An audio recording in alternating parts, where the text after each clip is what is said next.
നമസ്കാരം. സർക്കാരുമായി ബന്ധപ്പെട്ട അറിയിപ്പുകൾക്കും മറ്റു വാർത്തകൾക്കും വേണ്ടി ഈ ചാനൽ സബ്സ്ക്രൈബ് ചെയ്യാനും തൊട്ടടുത്ത ബെല്ലൈക്കൻ എനേബിൾ ചെയ്യാനും മറക്കാതിരിക്കുക.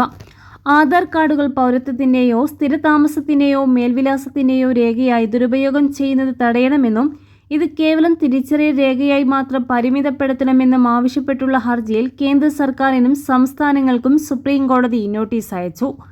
Chief justice Suryakant, justice V Mohana എന്നിവരടങ്ങിയ ബെഞ്ചാണ് കേന്ദ്ര സംസ്ഥാന സർക്കാരുകൾക്കും കേന്ദ്രഭരണ പ്രദേശങ്ങൾക്കും നോട്ടീസ് അയക്കാൻ ഉത്തരവിട്ടത്. സമാനമായ മറ്റ് ഹർജികൾക്കൊപ്പം ഇത് സുപ്രീം കോടതി പരിഗണിക്കും. അഡ്വക്കേറ്റ് അശ്വനി കുമാർ ഉപാധ്യായ നൽകിയ ഹർജിയിലാണ് സുപ്രീം കോടതിയുടെ നടപടി. പുതിയ വോട്ടർ രജിസ്ട്രേഷനുള്ള അപേക്ഷകളിൽ പ്രായം തെളിയിക്കുന്നതിനും വിലാസം സാക്ഷ്യപ്പെടുത്തുന്നതിനും ആധാർ ഉപയോഗിക്കുന്നത് ഭരണഘടനാ വിരുദ്ധവും ആധാർ നിയമങ്ങൾക്ക് വിരുദ്ധവുമാണെന്ന് ഹർജിയിൽ ചൂണ്ടിക്കാണിക്കുന്നു. 2014 ആധാർ നിയമത്തിലെ 9-ാം വകുപ്പ് പ്രകാരം ആധാർ പൗരത്വത്തിനോ സ്ഥിരതാമസത്തിനോ ഉള്ള തെളിവല്ലെന്ന് വ്യക്തമാക്കുന്നുണ്ട്. ആധാർ എന്നത് കേവലം തിരിച്ചറിയൽ രേഖ മാത്രമാണെന്നും പൗരത്വത്തിൻ്റെയോ ജനനത്തീയതിയുടെയോ രേഖയല്ല എന്നും unique identification authority of India 2023 ഓഗസ്റ്റിൽ പുറത്തിറക്കിയ വിജ്ഞാപനത്തിലും വ്യക്തമാക്കിയിട്ടുണ്ട്.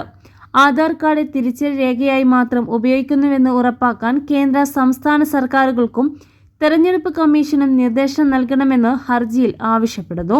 എന്നാൽ നിലവിൽ സ്കൂൾ പ്രവേശനം, വസ്തുവാങ്ങൽ, ജനന certificate, ration card, driving licence എന്നിവ നേടുന്നതിനായി ആധാർ വ്യാപകമായി ഉപയോഗിക്കുന്നുണ്ടെന്ന് ഹർജിയിൽ പറയുന്നു. വോട്ടർ പട്ടികയിൽ പേര് ചേർക്കുന്നതിനുള്ള ഫോം 6-ലും ആധാർ വിലാസത്തിനും പ്രായത്തിനും രേഖയായി സ്വീകരിക്കുന്നുണ്ട്. മതിയായ പരിശോധനാ സംവിധാനങ്ങളുടെ കുറവ് കാരണം അനധികൃത കുടിയേറ്റക്കാർ ഉൾപ്പെടെയുള്ളവർ ആധാർ കാർഡ് ഉപയോഗിച്ച് വോട്ടർ പട്ടികയിൽ സ്ഥാനം പിടിക്കാൻ ഇത് ഇടയാകുമെന്നും ഹർജിക്കാരൻ ചൂണ്ടിക്കാട്ടി.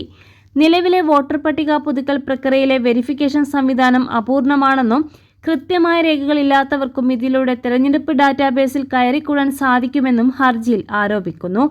വോട്ടർ പട്ടിക പുതുക്കുന്നതുമായി ബന്ധപ്പെട്ട പരിശോധനാ സംവിധാനങ്ങൾ പൂർണ്ണമായി പരിഷ്കരിക്കണമെന്നും ഇതിനായി വിരമിച്ച സുപ്രീം കോടതി ജഡ്ജിയുടെയും സൈബർ ഫോറൻസിക് വിദഗ്ധരുടെയും നേതൃത്വത്തിൽ ഉന്നതാധികാര സമിതി രൂപീകരിക്കണമെന്നും ഹർജിയിൽ ആവശ്യപ്പെട്ടിട്ടുണ്ട്. കേന്ദ്ര സംസ്ഥാന സർക്കാരുകളുടെയും തെരഞ്ഞെടുപ്പ് കമ്മീഷന്റെയും മറുപടി ലഭിച്ച ശേഷം സുപ്രീം കോടതി ഈ കേസിൽ തുടർവാദം കേൾക്കും.